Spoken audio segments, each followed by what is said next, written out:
ಸ್ನೇಹಿತರೆ ನಮಸ್ಕಾರ. ಹಂಸ ಯೂಟ್ಯೂಬ್ ಚಾನಲ್ಗೆ ಸ್ವಾಗತ. ನಾನು ಬಾಲಕೃಷ್ಣ.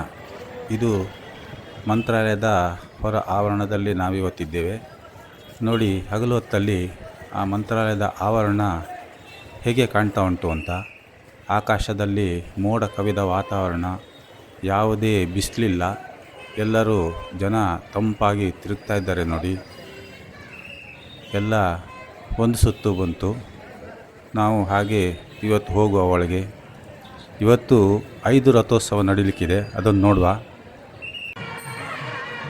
ನೋಡಿ, ಪಂಚಲೋಹದ ರಥ ಎಂದು ಕಾಣಲಿಕ್ಕೆ ಸಿಗದೇ ಇರುವಂಥದ್ದು. ಒಂದೇ ದಿನ 5 ರಥ ನೋಡುವಂಥ ಭಾಗ್ಯ ನಮ್ಮದಾಗಿದೆ ಇವತ್ತು. ಅದನ್ನು ನಾನು ನಿಮಗೆ ಇವತ್ತು ತೋರಿಸುವ ಪ್ರಯತ್ನ ಮಾಡ್ತಾಯಿದ್ದೇನೆ. ನೋಡಿ, ಇದು ಪಂಚಲೋಹದ ರಾಯರ ರಥ ಉತ್ಸವ ಎಷ್ಟು ವಿಜೃಂಭಣೆಯಿಂದ ಬರ್ತಾ ಉಂಟು ನೋಡಿ. ಆ ರಾಯರ ಒಂದು ಪುತ್ಥಳಿಯನ್ನು ಅದರೊಳಗೆ ಇಟ್ಟಿದ್ದಾರೆ. 5 ರಥ ಒಂದೇ ದಿನ ಸಿಗುವಂಥದ್ದು ಬಹಳ ಅಪರೂಪವಾದಂಥದ್ದು. ಅದು ನಮ್ಮ ಭಾಗ್ಯ ಅಂತ ಕಾಣ್ತದೆ. ಹಾಗೆ ಆ ರಾಯರ ಕೃಪೆ ನಿಮಗೆಲ್ಲರಿಗೂ ಸಿಕ್ಕಲಿ ಅಂತ ಒಂದು ಸಣ್ಣ ವಿಡಿಯೋ ಮಾಡಿದ್ದೀನಿ. ಈಗ ಬರ್ತಾ ಇರೋದು ಸ್ವರ್ಣ ರಥ. ಜನವೋ ಜನ. ಆ ಸ್ವರ್ಣ ರಥದ ಹಿಂದೆ ಕೂಡ ಮುಂದೆ ಕೂಡ ಜನ ಅಂದರೆ ಜನ. ಎಲ್ಲರೂ ಆ ರಾಯರ ರಥವನ್ನು ಎಳ್ಕೊಂಡು ಬರ್ತಾ ಇದ್ದಾರೆ. ನೋಡಿ, ಅದನ್ನು ಫೋಟೋ ತೆಗೆಯೋರು, ವಿಡಿಯೋ ಮಾಡೋರು ತುಂಬ ಜನ ಇದ್ದಾರೆ ಮುಂದೆ. ನಿಮಗೆ ಕಾಣ್ತಾ ಇರ್ಬೋದು, ಆ ಲೈಟಿನ ಬೆಳಕಲ್ಲಿ ಆ ಬಂಗಾರದ ರಥ ಎಷ್ಟು ಹೊಳಿತಾ ಉಂಟು ನೋಡಿ.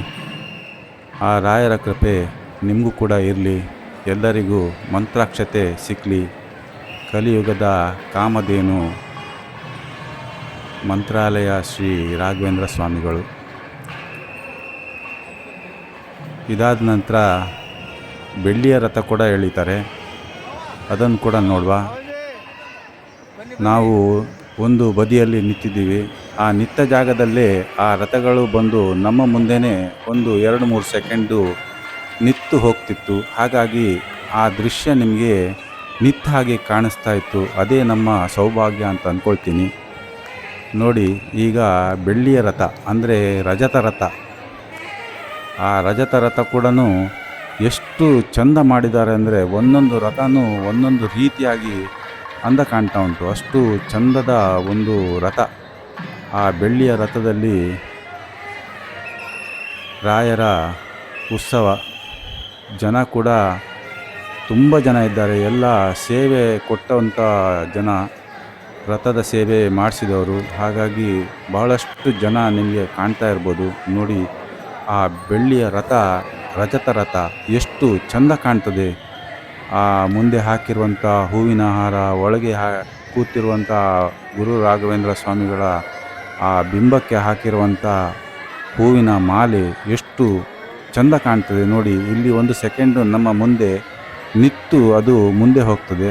ಹಾಗಾಗಿ ನಮಗೆ ಬಹಳ ಚಂದ ಕಾಣ್ತದೆ. ಮುಂದೆ ಕೂಡ ಅದರ ಹಿಂದೆ ಕೂಡ ಅಷ್ಟೇ ಚಂದ ಕಾಣ್ತದೆ. ಜನ ಎಲ್ಲ ಆ ರಥದ ಹಿಂದೆಯೇ ಹೋಗ್ತಾ ಇದ್ದಾರೆ ನೋಡಿ. ಇದಾದ ನಂತರ ನಮಗೆ ಚಂದನದ ರಥ ಬರ್ತದೆ.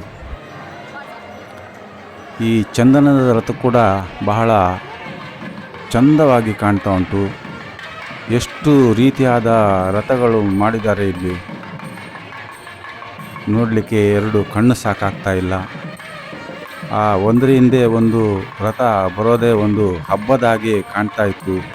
ಏನು ಮಂತ್ರಾಲಯದಲ್ಲಿ ಇವತ್ತು ಬಹಳ ವಿಶೇಷವಾದ ಹಬ್ಬವೇನೋ ಅನ್ನಿಸ್ತಿತ್ತು. ಬಂದ ಜನಕ್ಕೆಲ್ಲ ತೃಪ್ತನಾದೆ ಅನ್ನೋ ಮನೋಭಾವನೆ ಬರ್ತಿತ್ತು.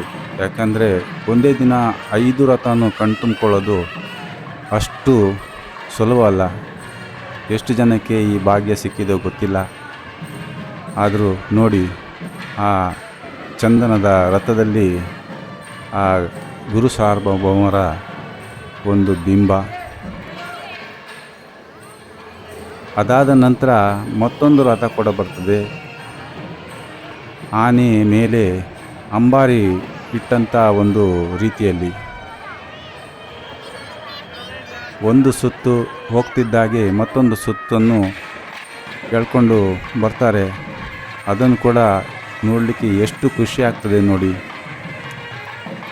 ನಿಮಗೂ ಕೂಡ ಈ ವಿಡಿಯೋ ಬಹಳ ಇಷ್ಟ ಆಗ್ಬೋದು ಅಂತ ಅಂದ್ಕೊಳ್ತೀನಿ. ಈ ವಿಡಿಯೋ ಇಷ್ಟ ಆದರೆ ಲೈಕ್ ಮಾಡಿ, ಶೇರ್ ಮಾಡಿ, ಹಾಗೆ ವಿಡಿಯೋ ನೋಡಿ ಸುಮ್ಮನಾಗಬೇಡಿ, ಸಬ್ಸ್ಕ್ರೈಬ್ ಮಾಡಿ. ನಿಮ್ಮ ಬೆಂಬಲವೇ ನಮಗೆ ಶ್ರೀರಕ್ಷೆ. ಮುಂದೆ ಕೂಡ ಭಾಳಷ್ಟು ವಿಡಿಯೋ ಮಾಡೋದಕ್ಕೆ ನಮಗೆ ಸಹಕಾರಿಯಾಗ್ತದೆ. ನೋಡಿ, ಆ ಆನೆ ಕೃತಕ ಮಾಡಿರುವಂಥ ಆನೆ, ಬಹುಶಃ ಅದು ಬೆಳ್ಳಿಯಲ್ಲಿ ಮಾಡಿರುವಂಥ ಆನೆ ಅಂತ ಕಾಣ್ತದೆ. ಅದರ ಮೇಲೆ ಅಂಬಾರಿ, ಆ ಎತ್ತರವಾದ ಅಂಬಾರಿ ಮೇಲೆ ಆ ರಾಯರ ಒಂದು ಬಿಂಬ. ನಮಗೆ ಇದು ಮೈಸೂರಿನ ಒಂದು ದಸರಾ ಹಾಗೆ ನೆನಪಾಗ್ತಾ ಉಂಟು. ಅದೇ ರೀತಿಯಾದ ಒಂದು ಆನೆ ಮೇಲೆ ಆ ದೇವಿಯ ರೂಪವನ್ನು ನೋಡಿ ನಮಗೂ ಇದು ಹಾಗೆ ಅನ್ನಿಸ್ತಾ ಉಂಟು. ನೋಡಿ ಹೇಗೆ ಆ 5 ರಥ ನೀವು ಕಣ್ತುಂಬಿಕೊಂಡ್ರಿ ಅಂತ. ಆ ರಾಯರು ನಿಮಗೆಲ್ಲರಿಗೂ ಆಯುರಾರೋಗ್ಯ ಭಾಗ್ಯ ಅಷ್ಟೈಶ್ವರ್ಯನೂ ಕೊಟ್ಟು ಕರುಣಿಸಲಿ ಅಂತ ನಾವು ಕೇಳ್ತೇವೆ. ಈಗ ಇದೆಲ್ಲ ಮುಗಿಸ್ಕೊಂಡು ನಾವು ಹೊರಗೆ ಹೋಗೋಣ. ನೋಡಿ, ನಾವೀಗ ಹೊರಗೆ ಬಂದಿದ್ದೀವಿ. ಹಗಲೊತ್ತಲ್ಲಿ ನೋಡಿದ್ದಕ್ಕೂ ರಾತ್ರಿ ಹೊತ್ತು ನೋಡಿದ್ದಕ್ಕೂ ಎಷ್ಟೊಂದು ವ್ಯತ್ಯಾಸ ಉಂಟು ನೋಡಿ.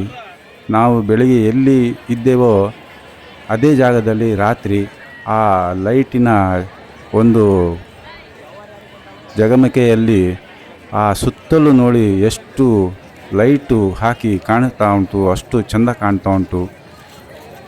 ಪೂರ್ತಿಯಾದ ಒಂದು ರೌಂಡನ್ನು ನೀವು ನೋಡಿ, ನಾವು ಬೆಳಗ್ಗೆ ಇಲ್ಲೇ ಇದ್ವಾ ಅಂತ ಅನ್ನಿಸ್ಬಿಡ್ತದೆ.